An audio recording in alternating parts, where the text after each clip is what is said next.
Unboxing my first ever iPhone. Pagdating nga namin sa SM Fairview ay dinalahan lang namin ng pagkain ng asawa ko. Dito kasi siya nakadistino. Sobrang decided na talaga akong mag-iPhone kasi nga ang hina ng memory ng mga Android. Kada video ko kailangan i-delete ko na agad kasi nga memory full na ako. Pero sobrang namamahala naman ako sa mga iPhone. Maa-afford mo naman pala talaga ang iPhone kung magtitiwala ka lang sa sarili mo at sisipagan mo. At lalong higit kung kakapalan mo ang mukha mangutang sa kapatid mo. O baka manlaki na naman mata nyo ha, utang yan.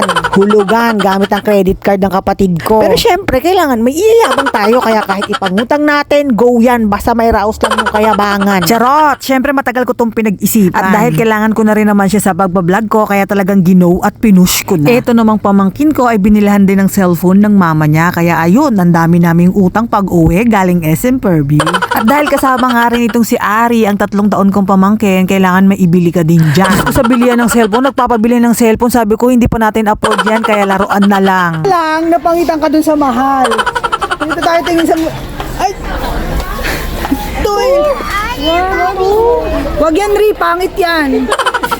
Wag yan, Ri. Pangit yan!